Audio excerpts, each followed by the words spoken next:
Right breaking news చూస్తున్నాం. ఉపరాష్ట్రపతి ఎన్నికల్లో పోటీ తప్పడం లేదు. ఎన్డీఏ అభ్యర్థిగా గవర్నర్ సిపి రాధాకృష్ణన్ పేరును కేంద్రం ప్రకటించాక ఇప్పుడు ఇండియా కూటమి కూడా అభ్యర్థిని బరిలోకి దింపుతోంది. సుప్రీంకోర్టు మాజీ న్యాయమూర్తి జస్టిస్ బి సుదర్శన్ రెడ్డిని అభ్యర్థిగా ఏఐసీసీ చీఫ్ మల్లికార్జున ఖర్గే ప్రకటించారు. ఇక పార్లమెంటు ఉభయ సభల్లో ఎన్డీఏకి స్పష్టమైన మెజార్టీ ఉన్నప్పటికీ పోటీ ఇవ్వాలనే ఉద్దేశంతో సుదర్శన్ రెడ్డిని తెరపైకి తెచ్చింది కాంగ్రెస్ పార్టీ.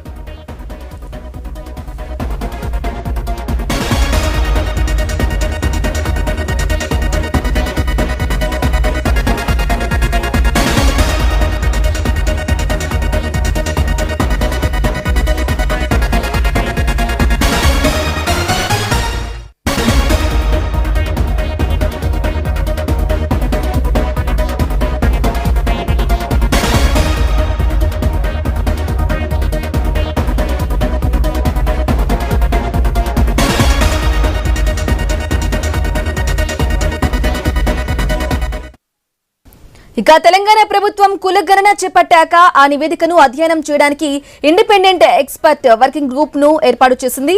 ఈ కమిటీకి జస్టిస్ సుదర్శన్ రెడ్డి చైర్మన్ గా ఉన్నారు. ఇటీవల ఢిల్లీలో కులగణనపై పవర్ పాయింట్ ప్రెజెంటేషన్ ఇచ్చిన సందర్భంలో జస్టిస్ సుదర్శన్ రెడ్డి బృందం రాహుల్ మల్లికార్జున ఖర్గేలతో భేటీ అయింది.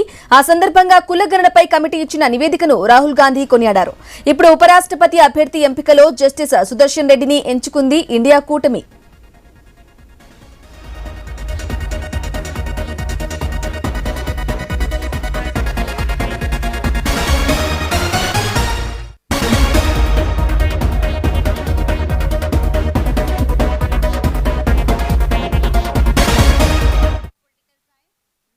इलेक्शन में एक अच्छे उम्मीदवार को, एक अच्छे कानूनदा आदमी को और एक अच्छे स्वभाव के जो उम्मीदवार है उसको हम खड़ा करने जा रहे हैं. वो इसलिए मैं आपके सामने 4 लाइन पढ़ूंगा. इस व्यक्ति का भी व्यक्तित्व भी मालूम होगा और ये उनकी कार्य का आपको परिचय भी होगा. Shri B Sudarshan Reddy garu is one of the India's most distinguished and progressive jurists. He has had a long and eminent legal career, including as judge of the Andhra Pradesh High Court. ఇక ఉమ్మడి రంగారెడ్డి జిల్లా ఇబ్రహీంపట్నం ఆకుల మైలారం గ్రామంలో 1946లో వ్యవసాయ కుటుంబంలో సుదర్శన్ రెడ్డి జన్మించారు. 1971లో ఉస్మానియా యూనివర్సిటీ నుంచి లా పట్టా పొందారు. Senior lawyer K Pratap Reddy వద్ద జూనియర్ గా చేరి హైదరాబాద్ లో అడ్వకేట్ గా ప్రాక్టీస్ మొదలుపెట్టారు. సివిల్, క్రిమినల్, రాజ్యాంగ అంశాలపై హైకోర్టులో పలు కేసులు వాదనలు వినిపించారు. ఇక 1993లో ఏపీ హైకోర్టులో అడ్వకేట్స్ అసోసియేషన్ అధ్యక్షుడిగా ఉన్నారు. అదే ఏడాది ఏపీ హైకోర్టు అదనపు న్యాయమూర్తిగా నియమితులయ్యారు. 2005లో గౌహతి హైకోర్టులో సీజేగా పదోన్నతిపై వెళ్లారు. ఇక 2007లో సుప్రీంకోర్టు న్యాయమూర్తిగా పదోన్నతి పొందారు. 2013లో గోవా మొదటి లోకాయుక్తగా సుదర్శన రెడ్డి బాధ్యతలు చేపట్టారు.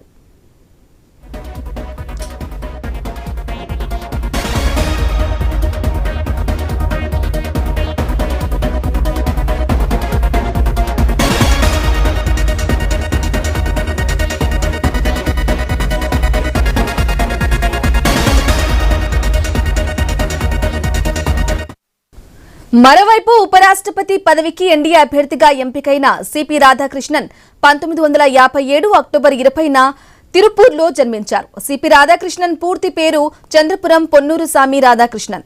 ఇందులో పొన్నుసామి ఆయన తండ్రి పేరు. ఇక బీబీఏ పట్టభద్రుడైన సిపి రాధాకృష్ణన్ కళాశాల రోజుల్లో టేబుల్ టెన్నిస్ అథ్లెట్స్ గా ఉన్నారు. క్రికెట్, వాలీబాల్ క్రీడలపై అమితాసక్తి ఉంది. బీజేపీకి తమిళనాట తగిన గుర్తింపు లేని రోజుల్లో ఆ పార్టీ బలోపేతానికి సిపి రాధాకృష్ణన్ విశేష కృషి చేశారు. 1996లో పార్టీ రాష్ట్ర కార్యదర్శిగా నియమితులైన ఆయన 1998 లోక్సభ ఎన్నికల్లో బీజేపీ అభ్యర్థిగా కోయంబత్తూరు నుంచి పోటీ చేసి సుమారు 1.5 లక్షల ఓట్ల భారీ ఆధిక్యతతో గెలిచారు.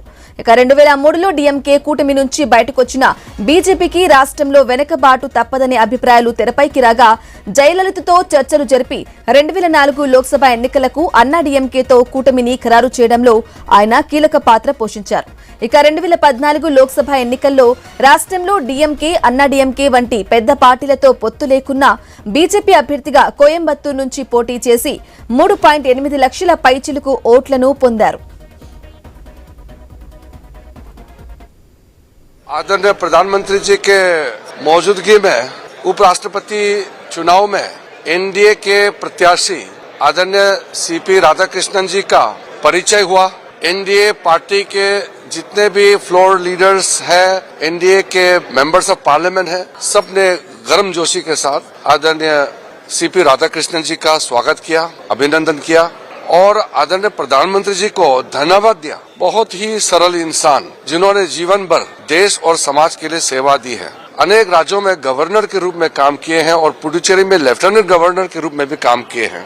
आदरणीय प्रधानमंत्री नरेंद्र मोदी जी ने अपील किया है कि उप राष्ट्रपति जी के इस चुनाव में जो उम्मीदवार एनडीए ने तय किया है उनको पूरे पार्टी मिल करके सब पार्टी का दल, सब एमपीज एक साथ आकर के सर्वसम्मति से समर्थन करें।